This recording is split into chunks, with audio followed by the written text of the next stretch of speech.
আসসালামু আলাইকুম। আপনাদের সকলকে অনেক অনেক ধন্যবাদ উপস্থিত হওয়ার জন্য।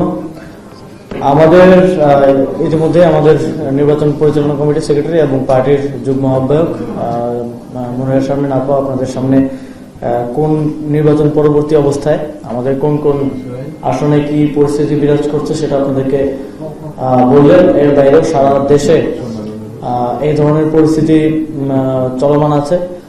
শুধু যে বিরোধী দল বিরোধী জোটের নেতাকর্মীদের উপর এই ধরনের হামলা হচ্ছে তা নয়, তাদের নিজেদেরও যেখানে বিদ্রোহী প্রার্থী ছিল সেখানেও বিদ্রোহী প্রার্থীকে ভোট দেওয়ার কারণে হামলা, মারধর করা, আহত করা, বাড়িঘর জ্বালিয়ে দেওয়া, এই ধরনের এক পাশবিক সময়ের মধ্যে দিয়ে আমরা যাচ্ছি। মানে মনে হচ্ছে দেশে কোনো যুদ্ধ লেগেছে এবং এমন একটা পরিস্থিতি তৈরি হয়েছে। এটা খুবই দুঃখজনক। বাংলাদেশের গণতন্ত্রের জন্য বাংলাদেশের আমরা যেটা দেখেছি যে নির্বাচনের দিন বাংলাদেশে কোনো প্রকার খুনাখুনি ছাড়া এটা মনে হয় একটা নির্বাচন যেখানে কোনো প্রকার লাশ পড়েনি। যদিও আজকে আমরা নির্বাচন পরবর্তী সময়ে এসে আমরা সেটা বলতে পারছি না। নির্বাচনের ফলাফল ঘোষণার পর থেকেই এই সন্ত্রাসী কার্যক্রম শুরু হয়ে গিয়েছে। আমরা দেখেছি যে বিএনপির একজন বিদ্রোহী প্রার্থীর কর্মীকে হত্যা করা হয়েছে এবং বিভিন্ন জায়গায় আমাদের প্রায় প্রত্যেকটি আসনেই যেখানে জাতীয় নাগরিক পার্টি কন্টেস্ট করেছে সেখানে আমাদের নেতা কর্মীদের উপর হামলা করা হচ্ছে এবং যেখানে আমরা নির্বাচনে অংশগ্রহণ করিনি, আমাদের জোটের প্রার্থী অংশগ্রহণ করেছে সেখানেও হামলা করা হচ্ছে। তবে এই মুহূর্তে আমি আমাদের যে নির্বাচনে অংশগ্রহণ এবং নির্বাচনের যে আপডেট সেটা আপনাদেরকে দিতে চাই। জাতীয় নাগরিক পার্টি ত্রয়োদশ জাতীয় সংসদ নির্বাচনে মোট 30টি আসনে আমরা প্রতিদ্বন্দ্বিতা করেছি। আমরা 11 দলীয় জোটের পক্ষ থেকে 30টি আসনে প্রতিদ্বন্দ্বিতা করেছি। তার মধ্যে আমরা আমাদের 6 জন প্রার্থী নির্বাচিত হয়েছেন এবং 30টি আসনে আমাদের মোট এখন পর্যন্ত যে প্রাপ্ত ভোটের সংখ্যা সেটা হচ্ছে 22,70,32 ভোট, যা কাস্টিং ভোটের প্রায় 3.5% মতো। এবং আমাদের যে 6 জন প্রার্থী বিজয়ী হয়েছেন আমরা পার্টির পক্ষ থেকে আজকে অফিসিয়ালি তাদেরকে অভিনন্দন জানাচ্ছি। এবং আমাদের এর বাইরেও আমরা বিশ্বাস করি অন্তত 3টি আসনে আমরা বিজয়ী হয়েছিলাম, যেখানে রেজাল্ট টেম্পারিং এর মাধ্যমে আপনারা দেখেছেন যে 8 ঘন্টা 9 ঘন্টার বিভিন্ন নাটকীয়তার মধ্য দিয়ে বিভিন্ন নতুন ব্যাখ্যার মধ্য দিয়ে আমাদের বারবার কাউন্ট করে করে আমাদের প্রার্থীদের ভোট কমিয়ে তাদেরকে হারানো হয়েছে। সেটা হচ্ছে ঢাকা 8 আসন, যেখানে আমাদের পার্টির মুখ্য সমন্বয়ক নাসিরউদ্দিন পাটোয়ারি প্রার্থী ছিলেন, পঞ্চগড় 1 যেখানে আমাদের সাজিদ আলম প্রার্থী ছিলেন এবং দিনাজপুর 5 আসন ডক্টর আব্দুল আহাদ প্রার্থী ছিলেন। এই আসনগুলোতে আমরা মনে করি যে আমরা বিজয়ী হয়েছি, কিন্তু রেজাল্ট টেম্পারিং এর মাধ্যমে সেখানে খুবই অল্প মার্জিনে আমাদেরকে পরাজিত দেখানো হয়েছে। তবে এই আসনগুলোতে আমাদের প্রার্থীরা তারা রিভিউ আবেদন করছেন, ভোট পুনর্গণনার আবেদন ইতিমধ্যে করেছেন। আমরা আশা করব যে নির্বাচন কমিশন সেটা সুষ্ঠুভাবে সেই আবেদন গ্রহণ করবেন এবং সেটা সম্পাদন করবেন। আমরা অত্যন্ত শঙ্কার সাথে দেখলাম গতকালকে সারাদিন ভোট গ্রহণের বিষয়ে আমরা সন্তুষ্ট থাকলেও আমরা আপনাদেরকেও জানিয়েছিলাম যে আমরা ভোট গ্রহণের যে প্রক্রিয়া এবং সেটা নিয়ে আমরা কিছু আসনে কিছু কেন্দ্রে সমস্যা থাকলেও আমরা সেটা সার্বিকভাবে আমরা সেটা নিয়ে আমরা সন্তুষ্ট ছিলাম এবং সেটা আমরা আপনাদেরকে জানিয়েছি। কিন্তু ভোট গ্রহণের পরেই মূল নাটকীয়তা শুরু হয়। প্রথম 2 থেকে 3 ঘন্টা আমরা দেখছিলাম যে 11 দলীয় জোট প্রায় নিরঙ্কুশ ভাবে যতগুলো কেন্দ্রের ফলাফল আসছিল সেগুলোতে এগিয়ে ছিল, কিন্তু তখনই আমরা তারপর থেকে এক ধরনের ট্রানজিশন দেখতে পেলাম। তারপর থেকে আমাদের যে কেন্দ্রগুলোতে আমরা ভালো ফল করছিলাম সেই কেন্দ্রগুলো ফলাফল আটকে দেওয়া হচ্ছিল, সেই কেন্দ্রগুলো ঘেরাও করা হচ্ছিল বিএনপির নেতাকর্মীদের, ছাত্রদলের নেতাকর্মীদের দ্বারা।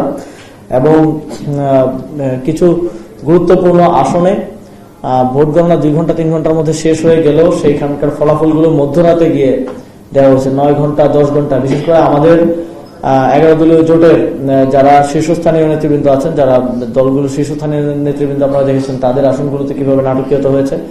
আমাদের আহ্বায়কের আসনে আমরা প্রথমে দেখলাম যে সেখানেই কেন্দ্রের ফলাফলে 6000 ভোটে তিনি এগিয়েছিলেন তারপরে আমাদের কাছে একটা শীট আছে, সেখানে আমরা দেখেছি যে অন্তত 10 থেকে 12 বার সেখানে কাটাকাটি করে ভোট কমানো হয়েছে। কমাতে কমাতে তারা 4000 ভোট কমিয়ে তারপরে 2000 ভোটে তাকে বিজয়ী ঘোষণা করতে তারা বাধ্য হয়েছেন। এবং আমরা দেখেছি যে এক ধরনের অসংলগ্ন এবং অস্বচ্ছ প্রক্রিয়ায় ঢাকা 13 আসনে আমাদের জোটের প্রার্থী এবং জোট শরিক দল খেলাফত মজলিসের আমির মাওলানা মামুনুল হককে কিভাবে হারানো হয়েছে, এবং একই ধরনের ঘটনায় ঢাকা 8 আসনে এক ধরনের সিদ্ধান্ত গ্রহণ করেছে, ঢাকা 13 আসনে ভিন্ন ধরনের সিদ্ধান্ত গ্রহণ করে আমাদের জোট শরিক দলের একজন শীর্ষ নেতৃত্ব তাকে হারানো হয়েছে। ঢাকা 15 আসনে আমরা দেখেছি যে এই ফলাফল দীর্ঘ সময় ধরে আটকে রাখা হয়েছে এবং মাঝখানে গুজব ছড়ানো হয়েছে। প্রার্থী নিজে পোস্ট করেছেন যে তিনি জিতে গেছেন, অথচ পরে আমরা দেখলাম যে তিনি 21,000 ভোটের ব্যবধানে হেরেছেন। ঢাকা 17 আসনে আমরা দেখেছি, ঢাকা 17 আসনে সন্ধ্যা 8টার দিকেই একটি দলের পেজ থেকে ঘোষণা করে দেওয়া হলো যে সেখানে তারা বিজয়ী হয়েছেন, অথচ তখনও 50টি ভোটের কেন্দ্রের ভোট গণনাই শেষ হয়নি। সেখানে তাকে বিপুল ভোটে বিজয়ী বলে দেখানো হয়েছে, কিন্তু দীর্ঘ সময় নষ্ট করে পরবর্তীতে দেখানো হলো যে 4000 ভোটে আমাদের জোটের প্রার্থী সেখানে পরাজিত হয়েছে। তো এরকম আমরা মনে করি যে সারা দেশে এই নির্বাচনে বিএনপিকে 2/3 মেজরিটি পাইয়ে দেওয়ার জন্য এক ধরনের মেটিকুলাসলি প্ল্যান করে ভোট গণনায় কারচুপি করা হয়েছে, ভোট গণনায় রেজাল্ট টেম্পারিং করা হয়েছে এবং অনেকগুলো আসনে যেখানে আমরা কাছাকাছি লো মার্জিনে জেতার কথা সেই আসনগুলোতে এই ভোট ইঞ্জিনিয়ারিং করে আমাদেরকে হারানো হয়েছে এবং বিএনপিকে জাস্ট স্লাইট অ্যাবভ 200 সিট পাইয়ে দেওয়া হয়েছে। এবং এইটাকে আমরা তুলনা করতে পারি 2008 সালের নির্বাচনে ঠিক যেটা বিএনপি নেতৃত্বাধীন জোটের সাথে যেটা হয়েছিল, 35% ভোট পেয়ে তারা 29টা আসন পেয়েছিল। এবারও ঠিক একই রকম বিভিন্ন গোয়েন্দা সংস্থা এবং বিভিন্ন এবং মিডিয়া এস্টাবলিশমেন্ট সকলের একটা আন্ডারস্ট্যান্ডিং এর মধ্য দিয়ে, সকলের একটা বোঝাপড়ার মধ্য দিয়ে আমরা এটা ঘটতে দেখেছি। মিডিয়ার কথা তো আর কিছুই বলার নেই, আপনারাই জানেন। একই চ্যানেলে 5 মিনিট আগে বলা হলো যে 11 দলীয় জোটের প্রার্থী বিজয়ী হয়েছেন, 5 মিনিট পরে বলা হলো যে ধানের শীষের প্রার্থী বিজয়ী হয়েছেন, এবং এক ধরনের পারসেপশন মিডিয়া তৈরি করা হলো। তখন আমরা দেখছি যে বেসরকারি ফলাফল যেটা মিডিয়াতেই আসছিল সেটাই আমরা কাউন্ট করে দেখছিলাম যে আমরা কাছাকাছি অবস্থানে আছি 11 দলীয় জোট এবং বিএনপি, কিন্তু মিডিয়া দেখানো হচ্ছিল বিএনপি 70, 11 দলীয় জোট 10। এইভাবে একটা পারসেপশন তৈরি করার মধ্য দিয়ে পুরো একটা ইকোসিস্টেম বিল্ড করে মেটিকুলাসলি এই ফলাফল ট্যাম্পারিং এর মাধ্যমে 2/3 মেজরিটি তাদেরকে পৌঁছে দেওয়া হয়েছে। এবং আমরা মনে করি যে এটা একটা ষড়যন্ত্রের অংশ এবং এই অ্যাবসলিউট পাওয়ার যেটার কথা শেখ হাসিনা বলতো, এর মধ্য দিয়ে এই এখন জুলাই সনদের বাস্তবায়ন নিয়ে আমরা শঙ্কিত এবং একই সাথে এই 2/3 মেজরিটি পাইয়ে দেওয়ার পেছনে সংবিধানের যথেচ্ছ পরিবর্তন করার এক ধরনের চিন্তা, এক ধরনের ষড়যন্ত্র, এবং এই সংখ্যাটা আমরা আজকে প্রকাশ করে রাখলাম। সামনের 5 বছরে এটা আস্তে আস্তে আমরা আশা করি দেখতে পাবো। এবং আরেকটি বিষয় যেটা আমরা বলতে চাই যে গণভোট, আপনারা জানেন জাতীয় নাগরিক পার্টি রাজনৈতিক দল হিসেবে সবচেয়ে অত্যন্ত গুরুত্ব দিয়ে গণভোটের প্রচারণা করেছে। আমাদের 270টি আসন যেখানে আমরা জাতীয় নির্বাচনে অংশগ্রহণ করিনি সেখানে আমরা গণভোটের প্রার্থী ঘোষণা করেছি। আমরা সারা দেশে গিয়েছি, আমরা নির্বাচনের ক্যাম্পেইনের পাশাপাশি গণভোটের ক্যাম্পেইন করেছি এবং আরো অনেকে গণভোটের ক্যাম্পেইন করেছে। আমরা বিএনপিকে দেখেছি তারা অফিসিয়ালি গণভোটের কথা বললেও নির্বাচনের দিন আমরা দেখেছি তাদের এজেন্টরা দাঁড়িয়ে দাঁড়িয়ে না ভোট দেওয়ার জন্য কিভাবে প্রচারণা করেছে। আপনাদের মিডিয়ার মাধ্যমে আমরা দেখতে পেয়েছি যে আসলে গণভোটের হ্যাঁ ভোটের যেই বক্তব্য তারা উচ্চ পর্যায়ে থেকে দিয়েছিল সেগুলো আসলে আইওয়াস ছিল। মাঠ পর্যায়ে তারা না ভোটের ক্যাম্পেইন করেছে, কিন্তু এই এত ষড়যন্ত্র করেও আসলে না ভোটকে বিজয়ী করতে তারা সক্ষম হয়নি। আওয়ামী লীগও না ভোটের পক্ষে অবস্থান নিয়েছে, তারা প্রচারণা করছে, কিন্তু তারা না ভোটকে বিজয়ী করতে সক্ষম হয়নি। এবং গণভোটে প্রায় 68% হ্যাঁ ভোটে পক্ষে জনগণ রায় দিয়েছে এবং হ্যাঁ ভোট বিজয়ী হয়েছে। আমরা জাতীয় নাগরিক পার্টির পক্ষ থেকে বলতে চাই যে শপথ গ্রহণের ক্ষেত্রে সকল যারা বা সংসদ সদস্য প্রার্থী হিসেবে নির্বাচিত হয়েছেন, যারা সরকার গঠন করবেন, সকলকে এই জুলাই সনদ যেটা জনরায়ের মধ্য দিয়ে একটা লেজিটিমেসি পেয়েছে এবং এই গণভোটের লেজিটিমেসি জাতীয় নির্বাচনের লেজিটিমেসি থেকেও বেশি গুরুত্বপূর্ণ বলে আমরা মনে করি। এই তাদের অঙ্গীকার করে সংসদে পা রাখতে হবে যে তারা এই জুলাই সনদ বাস্তবায়ন করবে এবং গণভোটে জনগণ যে রায় দিয়েছে সেই রায়ের প্রতি সম্মান দেখাবে এবং দ্রুত সময়ের মধ্যে বাউন্ড টাইমের মধ্যেই সেটা বাস্তবায়ন করবে। আমরা দেখছি যে বিএনপি নির্বাচিত হওয়ার সাথে সংখ্যাগরিষ্ঠতা পাওয়ার সাথে সাথে আওয়ামী লীগের কার্যক্রম শুরু হচ্ছে এবং বিএনপির বিভিন্ন প্রার্থীরা নেতা কর্মীরা আমরা দেখছি যে আওয়ামী লীগের পার্টি অফিস যেটা 1.5 বছর ধরে বন্ধ ছিল সেগুলো উদ্বোধন করছেন। আমরা এটা থেকে স্পষ্টভাবে বোঝা যায় যে আওয়ামী লীগের সাথে এক ধরনের গোপন আন্ডারস্ট্যান্ডিং এবং আতাতের মধ্য দিয়ে তারা নির্বাচনে জয়লাভ করতে পেরেছেন। যেহেতু আমাদের কাছে প্রাপ্ত এখনকার তথ্য অনুযায়ী আমরা খুব বেশি পার্থক্য 11 দলীয় জোট এবং বিএনপির প্রাপ্ত ভোটের মধ্যে নেই, সেটা আপনারা জানেন। সুতরাং আওয়ামী লীগকে রাজনীতিতে ফেরানোর এক ধরনের প্রতিশ্রুতি বিভিন্ন স্থানীয় পর্যায়ে দেওয়ার মধ্য দিয়ে তারা নির্বাচনে জয়লাভ করার চেষ্টা করেছেন এবং আমরা খুব স্পষ্টভাবে বলতে চাই আওয়ামী লীগের কার্যক্রম বাংলাদেশে নিষিদ্ধ আছে আইনগতভাবে এবং এই অবস্থায় যারা হচ্ছে ঘোষণা দিয়ে কিংবা মিডিয়ার সামনে এসে আওয়ামী লীগের অফিস উদ্বোধন করছেন তাদের বিরুদ্ধে আইনগত ব্যবস্থা নেওয়া প্রয়োজন এবং আইন অনুযায়ী তাদের বিরুদ্ধে ব্যবস্থা গ্রহণ করার আমরা দাবি জানাচ্ছি। আমাদের পক্ষ থেকে রিভিউ আবেদন করা হয়েছে কয়েকটি আসনে এবং আমরা দেখছি যে সারা দেশে যেই হামলার ঘটনা একটু আগে বিবরণ করা হলো এবং এর বাইরেও 300 আসনে যেই হামলার ঘটনা চলছে, যেই লুটপাট চলছে, যেই সন্ত্রাসী কার্যক্রম চলছে, এগুলোর বিষয়ে আইন শৃঙ্খলা রক্ষাকারী বাহিনীকে দ্রুত কার্যকর ব্যবস্থা গ্রহণের আমরা দাবি জানাচ্ছি এবং আমরা চাই না কোনো খারাপ পরিস্থিতির মধ্য দিয়ে গণতান্ত্রিক উত্তরণটা হোক। আপনারা জানেন আমাদের অনেক অভিযোগ থাকা সত্ত্বেও আমরা সবসময় এই গণতান্ত্রিক রূপান্তরটাকেই সর্বোচ্চ প্রায়োরিটি দিয়ে নির্বাচন কমিশন সহ সরকারকে সর্বোচ্চ সহযোগিতা করে আমরা এসেছি এবং এই ধরনের কার্যক্রম যদি চলতে থাকে সারা দেশে বিরোধী দল বিরোধী মতের উপর যদি হামলা, হত্যা, তারপর দমন পীড়ন যদি চলতে থাকে, আবারও যদি সেই আমরা 5ই আগস্টের পূর্ববর্তী সময়ের মতো দেখি, 2024 সালের নির্বাচনের পর আমরা এরকম দেখেছি, 2018 সালের নির্বাচনের পর আমরা এরকম দেখেছি, যদি এটাই চলতে থাকে তাহলে 11 দলীয় জোট কঠোর রাজপথের কর্মসূচি গ্রহণ করতে বাধ্য হবে। ইতিমধ্যে 11 দলীয় জোটের আমাদের একটা মিটিং ছিল, মিটিং এর পরেও ওনারা আমাদের 11 দলীয় জোটের নেতৃবৃন্দ সেখানে মিডিয়ার সাথে কথা বলেছে, দেশবাসীকে এই মেসেজটা ক্লিয়ার করেছে যে আমরা এই ধরনের অসঙ্গতি, এই ধরনের হামলা এবং দমনপীড়ন চলতে থাকলে আমরা রাজপথের কর্মসূচির দিকে যেতে বাধ্য হব। আমাদেরকে বাধ্য করবেন না, আমরা চাই সুষ্ঠুভাবে এই গণতান্ত্রিক রূপান্তরের যেই সময় আমরা আছি সেটা যেন আমরা পার করে যেতে চাই এবং আমরা বাংলাদেশের জনগণের প্রতি আহ্বান জানাতে চাই যে আপনারা দেখে রাখুন যে এই ভোটাধিকার দীর্ঘ যেই ভোটাধিকারের জন্য আমরা অপেক্ষা করছিলাম এবং আমরা যেই জনগণের ভোটাধিকার প্রয়োগের জন্য আজ বাংলাদেশের জনগণের উপর যে দমন পীড়ন নেমে এসেছে, যারা ধানের শীষে ভোট দেয়নি তাদের বাড়িঘর জ্বালাও পোড়া করা হচ্ছে, এই বিষয়গুলো বাংলাদেশের জনগণের দেখে রাখা উচিত।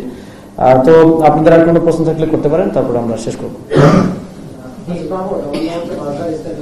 আপনি বলছিলেন যে নির্বাচনে কারচুপি হয়েছে এবং 2008 সালের নির্বাচনের মধ্যে তাহলে কি ডক্টর ইউনূসের যে প্রতিজ্ঞা ছিল বা প্রতিশ্রুতি ছিল সুষ্ঠু নির্বাচন করা, তাহলে কি ডক্টর ইউনূস সুষ্ঠু নির্বাচন করতে ব্যর্থ হতো? আমরা মনে করি ডক্টর মোহাম্মদ ইউনূসের সরকার এবং নির্বাচন কমিশন ভোট গ্রহণটা মোটামুটি কিছু বিচ্ছিন্ন ঘটনা ছাড়া সুষ্ঠুভাবে সম্পন্ন করতে পেরেছেন, কিন্তু ভোট গ্রহণের সময়টাতে এবার খুব ডিফারেন্ট ওয়েতে, অন্যান্য সময় আমরা দেখতাম যে ভোট গ্রহণেই কারচুপি হতো, কেন্দ্র দখল হতো, ম্যাসিভ প্রক্রিয়া, কিন্তু এবার ভোট গণনাতে এক ধরনের ট্যাম্পারিং হয়েছে, যার অনেক ধরনের প্রমাণ আমরা ইতিমধ্যে পেয়েছি। তো আমরা ভোট গণনার ক্ষেত্রে এবং ফলাফল প্রকাশের ক্ষেত্রে অবশ্যই বলবো যে সরকার এবং নির্বাচন কমিশন সহ যারা সংশ্লিষ্ট কর্তৃপক্ষ তারা ব্যর্থতার পরিচয় দিয়েছেন এবং আমরা এখন অনেকগুলো আসনে আমরা রিভিউর আবেদন করা হয়েছে এবং করছি, আমরা সেগুলোর ক্ষেত্রে তারা কিভাবে সেই বিষয়গুলো নিষ্পত্তি করেন সেটা অবজার্ভ করছি।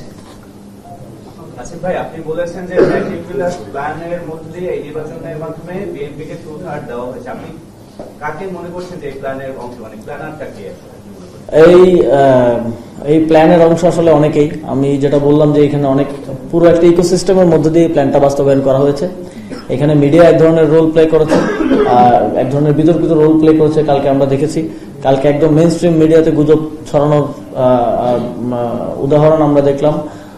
তারপরে এখানে সরকারি কর্মকর্তারা যারা নির্বাচনের বিভিন্ন দায়িত্বে ছিল তারা এক ধরনের রোল প্লে করেছে, বিভিন্ন গোয়েন্দা সংস্থা এক ধরনের রোল প্লে করেছে। তো এক ধরনের এই সকল শক্তির সাথে এক ধরনের আন্ডারস্ট্যান্ডিং এর মধ্য দিয়ে এই গতকালকে এই 2/3 মেজরিটি পাওয়া যাওয়ার যে প্ল্যানের কথা আমরা বলছি সেটা বাস্তবায়ন করা হয়েছে।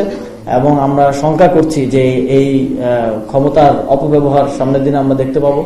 আওয়ামী লীগের সময় আমরা দেখেছি কিভাবে একজন ব্যক্তির কারণেও আইন পরিবর্তন করা হয়েছে, সংবিধান পরিবর্তন করা হয়েছে, শেখ হাসিনার অ্যাবসলিউট পাওয়ারের কি ধরনের অপপ্রয়োগ করা হয়েছে। আমরা আশা করছি সেটা যেন আমাদেরকে দেখতে না হয়, আমরা যেন একটা নতুন বাংলাদেশ দেখতে পারি, সেটাই আমাদের প্রত্যাশা থাকবে। জনকল্যাণের জন্য এবং জনগণের জন্য যদি কেউ সরকার কাজ করতে চায়, পরবর্তী সরকার, আমাদের তার প্রতি সহযোগিতা থাকবে। কিন্তু জনগণের বিরুদ্ধে কিছু করতে গেলে সেক্ষেত্রে আমরা সকল প্রক্রিয়ায় তার বিরোধিতা করব, রাজনৈতিকভাবে তার বিরোধিতা করব। আসিফ মাহমুদ, আমি জানি দূরবীন নিউজে কাজ করছি। আপনি বলেছেন যে 11 দলীয় জোটের যে পরবর্তী কর্মসূচি দেওয়ার একটা কথা বলেছিলেন, আসলে এই কর্মসূচিগুলো কেমন হবে? রাস্তা সারা বাংলা ব্লকে নাকি আগেকার দিনের মতো হরতাল করে? কেমন সেটা আমাদের 11 দলীয় জোটের ফোরামে আলোচনার মাধ্যমে আমরা নির্ধারণ করবো এবং আপনাদেরকে জানাবো। ভাই, আপনারা গণভোটে হ্যাঁ যুক্ত হলো, তো বিএনপি বলছে যে 2/3 মেজরিটিও পেল, সেক্ষেত্রে আসলে মানে গণভোট জাতীয় সনদ কিভাবে বাস্তবায়ন হবে? আপনাদের মানে বিএনপির যে মতাদর্শ, আপনারা বললেন যে তারা না ভোটেরও প্রচারণা করবে, ফলে এই যে জায়গাটা আপনারা 11 দলীয় জোটে এটা নিয়ে কোনো আলোচনা, এই সংস্কার এবং জুলাই সনদের বাস্তবায়ন যেন কোনো নির্দিষ্ট পার্টির গুডউইলের উপর নির্ভরশীল না হয়ে যায়, সেজন্যই কিন্তু এই গণভোট নেওয়া হয়েছে। এবং স্বাভাবিকভাবে পুরো পৃথিবীতে এটা প্র্যাকটিস। গণভোটের লেজিটিমেসি এই জাতীয় নির্বাচনের লেজিটিমেসির থেকেও বেশি। সুতরাং যারা সংসদে যাচ্ছেন তারা মাথার উপরে এই দায়িত্বটা নিয়েই যাচ্ছেন যে এই গণভোটের মাধ্যমে জনগণ যে জনরায় দিয়েছে সেই রায়ের বাস্তবায়ন করতে তারা বাধ্য। এবং আমরা বিশ্বাস করি যে তারা নিজেরাও জুলাই সনদে স্বাক্ষর করেছে এবং আমরা বিশ্বাস করতে চাই যে তারা জনরায় বাস্তবায়ন করবে। এবং তারা যদি জনরায় বাস্তবায়ন না করে তাহলে 68% মানুষ যারা গণভোটে হ্যাঁ ভোট দিল এবং গণভোট জয়যুক্ত হলো এবং সেটা নির্বাচিত দলের থেকেও আরো অধিক ভোট পেয়ে এই বাংলাদেশের জনগণকে অবজ্ঞা করা হবে এবং তাদের আর কোনো লেজিটিমেসি থাকবে না এই দেশের জনগণকে প্রতিনিধিত্ব করার। ধন্যবাদ আপনাদেরকে। আসসালামু আলাইকুম।